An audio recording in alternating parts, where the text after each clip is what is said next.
Right. Hello, people. Thanks for coming. Today, we're going to talk about educational technology, about EdTech Lithuania, about Dan as a startup, as a human being, as a founder. We will see what are the best ways to teach and to learn. How would a blockchain make sense in all this? And we will look into the map. That's the plan for the next 30-ish minutes, and today's show is presented by Startup Grind, supported by Startup Lithuania. Thank you. And welcome the hosts, the techie person, that's myself. Yes. From the new studio in Vilnius, and there is one more person connecting from studio in Vilnius, and that's... It's me. And who are you? Yeah, I'm Lara, and I'm artist here, and Gen Z probably. Probably, yeah, we'll figure it out. Yeah. Karina, you're in Barcelona. Yes, How's the I'm in weather? And Barcelona. who are I'm the you? one enjoying the hot weather. So envy. Lucky bastard. Yeah. Yeah, so that's the business lady. And Dan, you are the star of the show today, and we're gonna torture you with questions, with hard Yes. ones, with easy ones. Yes. So Excellent. shall we start? You Yes, I start, guess. you're the younger. Okay, so my question would be super simple. Can you so briefly tell what are you doing? I told, but who cares? Like nobody listens to him. So can you briefly by yourself tell what you're doing, what is your startup, and so on? I'm sorry. So disputes aside, so I'm Dan. I'm a co-founder and CEO of BitDegree, which is an online education platform that leverages new technologies to improve the online learning. I like to say that there is nobody has yet invented the best way to teach online, and we are the ones that are trying to figure out how to do that. In my past life, before being a startup founder, I spent over 10 years working with startups in all of Europe, mostly in Lithuania, working with startup ecosystem, creating startup support programs. So my background is actually in startups and management consulting. And then I was looking for a big problem to solve, and education is really a big problem to solve. So I feel a good match here. It's really difficult, but I'm happy that I'm doing this. Yeah, so my question here is about if you can tell a bit about BitDegree, because when I started reading about it, I felt like you guys kind of like a platform, like the one based on blockchain. But from what I hear from you, it sounds like you also create some of the educational content. So can you explain how that all works and who are the people you address to? Okay, so right now our focus is to help people to reskill and upskill into digital careers. And we are doing this through curated online programs, so that those programs are actually, better, more efficient, more, let's say, affordable for the masses.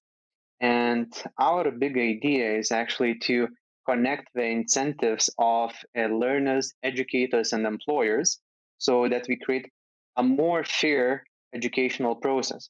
Because if you think, it's not fair that you have to pay for education when companies need you as a specialist. It's not fair for you to reskill because you have already spent, you have already paid once for your education, and you were given false promises, or it wasn't a good match for you. So now, for you to make a investment for the second time, for example, to reskill into a developed data scientist, it's fundamentally unfair. But if you think from another perspective, employers really need talent, and there's a huge shortage of talent. In Europe, we need at least a couple of million new developers. And we needed them yesterday. Yet there is not enough demand because the educational process has its old roots that are not effective in this age of rapid transformation and rapid need. So we are trying to address all of these issues, And thinking about this connection between learner, educator, and employer, we are designing tools that can facilitate this educational process. Of course, not everything is designed yet. It doesn't work as we wish, but we are on a journey to create this great educational experience for people who want to obtain and advance their digital skills into their digital careers. Right now, we have around 1 million learners from all around the world, probably near 200 regions or countries. And we have 350 instructors, third-party instructors, that have contributed to us around 1,100 courses. All of those courses are on digital skills. And then the magic is, how do we arrange, those courses in a meaningful learning interaction? So we start, for example, with a career quiz that profiles you based on your personality type. We use open Jungian scales for that. If some of you know those MBTI tests, that's more or less the open source version of that. We also create learning paths. We have some created learning paths done by us, but also anyone can design their own learning path, or they can have their own company HR or even friend design this learning path for them. Basically, guide them through the learning process in order to arrive at the destination of competence that they want. And we have some other tools in our platform, such as talent attraction platform that allows employers to tap into this pool of talent that is learning by providing incentives. We have even run such campaigns as we pay you to learn, which is fundamentally different how education system works. You pay to learn, but no, we pay you because you're so valuable as a talent that we can actually obtain a success fee from a company that will hire you. So these are the things that we are working on. We are working on it from multiple perspectives, from the technological perspective, from behavioral perspective, and from the educational perspective. So from the technological perspective, it's how we run the platform, how we use blockchain. From the behavioral perspective, how we motivate you. Blockchain. Tell about blockchain. How it came up there. Why? No, it's She's so Bitcoin skeptical stuff. about it. She's so skeptical. Like for the whole morning, she was like, while for the stream, it's like blockchain. Yeah, like, but why? Yeah, like such a good thing. Learning, education, like game design. Why would as an artist say it like this blockchain? Yeah, Please pitch it to her. I failed. I was trying to understand this. I'm like, okay, I gotta ask you straightforward. Why blockchain? For what? What is? Explain. Okay, I will answer you in after 10 seconds because I have to finish my 3 points. Technological, behavioral, which is gamification, and how we facilitate your learning experience. For example, visualizing your learning map. And thirdly, educational perspective.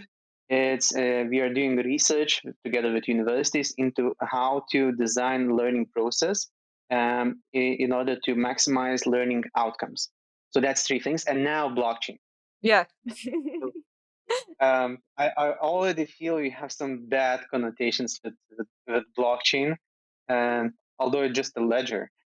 You might have some opinions about crypto, but about blockchain, I think it's fine. So blockchain in education has a huge potential, and especially in cross-borders segment or cross-institutional segment. I myself have participated in high-level discussions on blockchain education in the European Commission, in the U.S. Department of Education.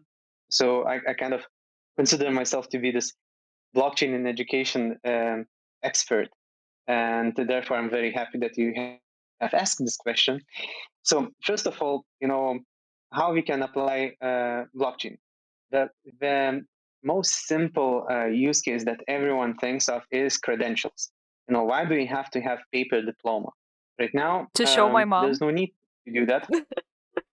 show show your mom. But what if your mom spoils your diploma? What if your diploma gets lost or it's being burned?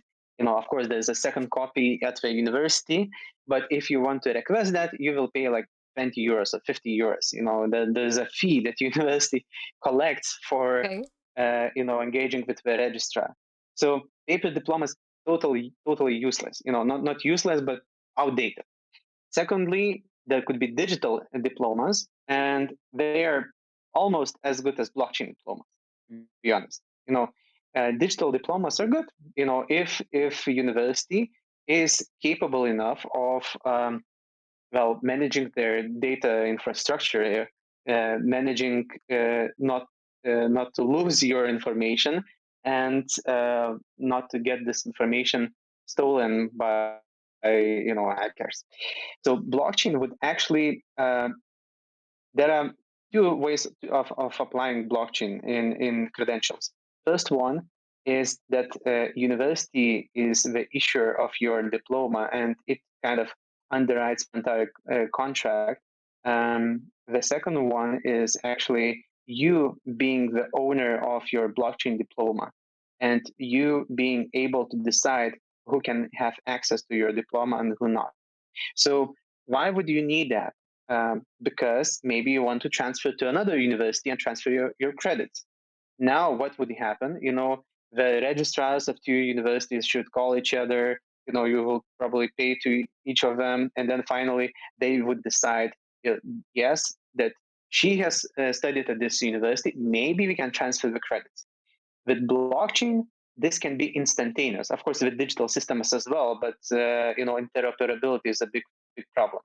With blockchain, interoperability is still a problem, because all universities have to adopt the same standard, but it's actually much easier to verify this data that you have a valid blockchain certificate that can be verified at any point in time, not even by a human, but by a machine, and say that you have actually attained certain level of education and earned some credits, etc.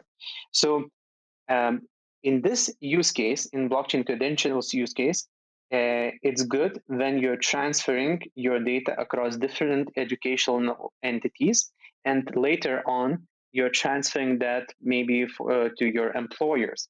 Right now, we have this imperfect education credential system that we basically have a transcript and one or two diplomas, but we are not tracking that much lifelong learning or even micro learning. Even this conversation of ours could be considered an educational experience. All the things that you do while working could be considered an educational experiences, and we do not have such ledgers. And if we would have ledgers like that, then a much bigger question would be how sensitive is that data? If I know all the information about your learning and your learning achievements, I can discriminate you in so many ways. I can actually maybe influence you in so many ways. So this is a sensitive information. So who should have the power to have this information? And many experts say that you should have this power, that basically you should manage who has access to your information. And if you think into the future, then probably there will be even more information you can encode. Let's not get into that much future. That's only one. I'm just listening to you. And I'm thinking, do BitDegree students actually buy into that? Like, do people choose BitDegree instead of all other platforms because you can pay with the BDG tokens? Or because of all the other fancy things about the blockchain that you just mentioned? Yeah, and how do you build the trust? Because, okay, for example, for me, I was like, this sounds kind of shady for me. Before you explained the thing, then I was like, okay, that makes sense. But how do you build the trust with mere mortals?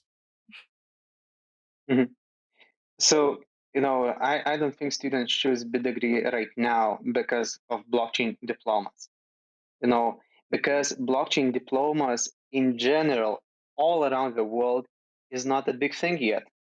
It's a work in progress, but we are quickly moving towards that future. And for example, European Commission has established European blockchain services infrastructure. So this is the government's run blockchain for the entire European Commission, and ministries of different countries, of all the European countries, they all signed, run the nodes for this centralized blockchain. And one of the first use cases that they have developed there is blockchain diplomas, so that all of the universities in Europe could actually transfer to that. But it's not happening that easy. It will take another 10 years, I guess, until we get there. But our governments have already decided to move to blockchain as to a new database infrastructure. So that's only one use case of blockchain. And I could go to another use case of blockchain, and I heard also a third one use of blockchain, which is cryptocurrency is or tokens is another use case of blockchain. It's actually, it combines two aspects. Blockchain is still a ledger. Cryptocurrency is an asset that is tied to that ledger. So these are two things. So much more exciting future. And by the way, you have said a very interesting question. How can I trust this shady thing? Thing is that there's nothing more transparent than blockchain. Basically, everyone else could be called shady if you compare to blockchain. The problem is that there are attitudes that people have formed towards blockchain or cryptocurrency, um, because there might have been some scams, some scandals. This is like the opinion that is on the air, on the news. But technology in itself, it's neither good nor bad. When the first, always technology is usually adopted by the bad guys first, and then everyone else moves in because while technology is new, it can be applied towards certain evil purposes, and nobody can catch you. So, for example, those phones switchboards, I think, or autoresponders were developed as such a technology by the bad guys, and the bad guys had an inventor who had developed this for them. And then, of course, it became mainstream. This autoresponders, etc. Doesn't matter. So the second use case of blockchain is actually to help parties who do not trust each other to engage into some kind of common activity. In this case, educational activity. I can have zero trust in you, for example, as an educator, but if I see your educator profile that is vetted on blockchain that certifies that you have certain teaching skills, I trust that. So basically, I trust that you cannot gain the system, that you cannot, make false claims on blockchain because of the way that you cannot cheat blockchain. It's not that you wrote a paper certificate that you have certain credentials and then you show it to me and now I trust you. In blockchain, you cannot do that. Of course, there you can game the system is on the edges. So who wrote that blockchain contract? Who has verified that you have attained the skill? If this was another person, then you can cheat that another person. So the more we build on blockchain systems that interact with each other without having a human, the more truthful information we have on the blockchain. There is still a case that you can provide false information into the blockchain. But continuing about this collaboration, we can have fundamentally new organizations forming on blockchain for a goal, for example, of education. That who do not know each other, do not trust each other, but can be coordinated by a central algorithm. Because if you think, any organization runs according to an algorithm. We must do this. In order to achieve this, we will do this, this, and that. No, you can encode it into algorithm and attach economic incentives to that. And in this way, organize large amounts of people. And for example, on blockchain, we have those things called decentralized autonomous organizations where people are governed by algorithm. Sounds scary? I'm listening. No, I'm No. listening to you, and it feels like I live in the future. People in the chat, do you feel like that? Like I feel totally like I'm dinosaur, and That's like the okay. future is here, and I'm like, oh, these dudes are doing like something groundbreaking, and Yeah, but that's really cool. As far as I understood, Lithuania is supporting you, like all of this that you're doing, or the government, I mean. Or Well, didn't I get it let's. right? Um, yes, everyone is supporting us. Education needs a huge change. What I'm telling you is only a part of the things that we do. We haven't done it yet. It's super difficult. And actually, what's the most difficult? To make people change the ways they're doing things. So That's actually, true. large scale implementation is the most difficult thing. So that science fiction that you have heard right now, it might take another 10 or 20 years until it becomes true. For certain population, for certain samples of people in this global population, it is reality today. There are people that are working in this decentralized autonomous organizations, but for the rest, it might take another 100 years, to get there. Yeah, but And situations actually, like yeah, pandemic, they change habits dramatically. So maybe Yeah. indeed, there is something more coming.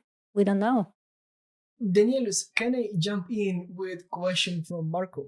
Marco asks, sure. how do you create the courses when receiving the material from the course providers? And I super curious about that as well, since, well, I teach live streaming. What do I need to do to show up on your platform and be awesome there? So our platform is really awesome. You can go and create courses without any friction. So any user can create courses and publish them. We have some vetting process. We actually review what is being published because internet, they can publish a lot of stuff. You know, so we have a review process, and then it appears in our marketplace. Or you can choose your course to be completely private and then share it with only your friends or colleagues. So essentially, BitDegree is an easy online course hosting platform right now.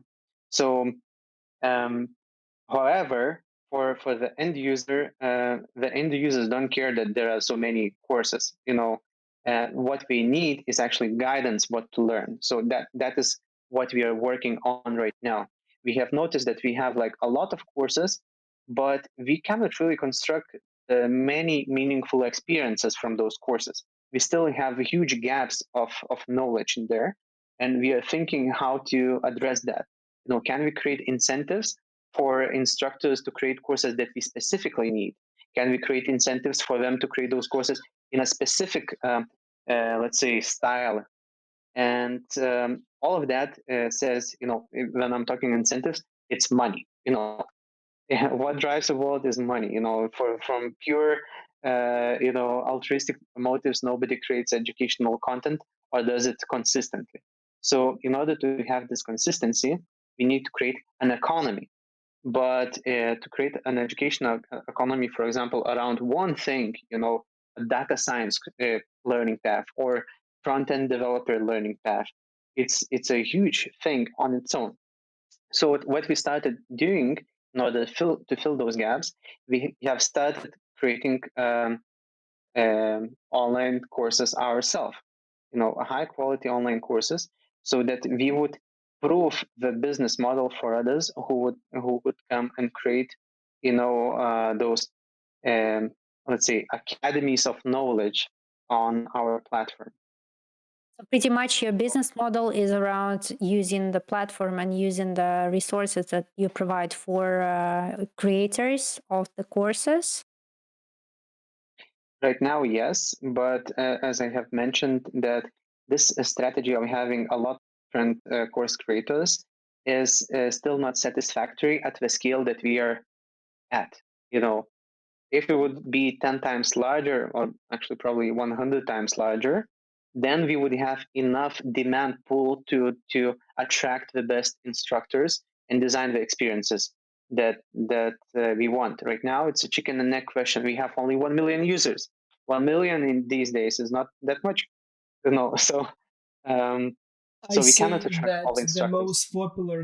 the most popular requested course is learning SEO for content creators. Light, easy Indeed. start. Am I looking at the right part of your website to illustrate at what you're doing? So that's a part that people can actually vote with their tokens what courses they want to be created next. If you would have like 100 million people, probably this system would start resembling the really really good system representing what people really want to learn. But yes, that's one of the tools for us to signal what courses we want to attract. But is it employers who can also initiate this course learning thingy? So employers can also create courses, and the question is, why would they do that? Just to promote their brand, just to be good? And our answer is actually they don't need to create courses. They can actually select the courses and fund people to attend those courses. So we have launched something called BitDegree scholarships, that anyone can uh, request a scholarship tied to educational content. So I want to learn this course. I write my motivation letter very nice that I cannot afford it. It's too expensive for me, and anyone can fund it. So this feature was really a hit, and it actually got us to the finals of European Commission's blockchain prize for social good. So we were competing against probably the largest charity in the world that has 1 billion in revenue. So we came in second, I think. I think that we came in second, but we were the most beloved pitch, let's say, competitor. Contestant. So, scholarships and talent attraction pipeline so that employers can get the qualified leads who have finished this course and assessments coming to them. That's why we would fund somebody to learn, because after learning, you become a pre-qualified to get a job at that company. 60% of people lie about degrees. It's like crazy numbers. People don't have much integrity. So that's why you need blockchain, because you can't trust people. There we go. Mr. Waffle asks that like he's still confused about the blockchain. There we go. With blockchain, people don't lie. Yeah, but who Probably. cares about your certificate? If you can do stuff, then you can do stuff. You can have a certificate and will not be able to complete some even Let's simple not tasks. go into this rabbit hole, please. Yeah. Actually, I can drag you out of this rabbit hole very quickly to what is happening right now in the world. Right now, everyone is switching towards skills-based learning, and you're right saying that nobody cares about your certificate. It's about what you can do. But how will they test? What can you do? Is it effective to do all those, say, employment tests that take you a couple of days to do, or all those interviews? That's not effective either. So if I would have some recognition of your work, for example, 3 people like all of us would recognize such a great artist you are, that you are very good in, I don't know, Photoshop or creative writing, and we would attest to you about that on blockchain with our personal domain, identities, saying that we vet you, we verify that you have the skill. Now the employer can see this, credential on blockchain and maybe hire you immediately, because maybe our, let's say, recognition of your skills is also very valuable. Maybe our identities are very powerful in this blockchain world. Then you can choose. Do we ask you about the Mendeleev table that you've posted? Mm-hmm. Or do we ask you about the roadmap for BitDegree that Marco is asking for? Which question would you like to cover? I think Mendeleev, because you said that you will show that, and it's beautiful. in terms of BitDegree, I can answer that later on in Q&A. So now switching from blockchain towards education, just much more common thing, education technology companies. Actually, there are very many types of edtechs, and very few people actually know about that. Usually, when talking about edtechs, people think about digital content only or Zoom. This is the edtech to them. But one of the most famous or leading education technology research powerhouses, Holland IQ, has created a taxonomy of edtechs, and it has more than 50 categories. How technology can be applied in education process. It can be applied to manage schools, to manage universities, to manage the entire education system. It can be applied to manage curriculum, manage grades, manage assessments, manage online learning as a learning platform. It can be used to extend experiences, bring the school out of the school into the world, into the internet. There are so many ways of applying technology, and this is a table that shows maybe, let's say, a bit more prominent Lithuanian education technology companies. There are definitely more, and we have posted it as an EdTech Lithuania it today in order to find out all those hidden edtechs. I actually find new ones every week, and I'm really surprised because I didn't know that so many people are working on edtech.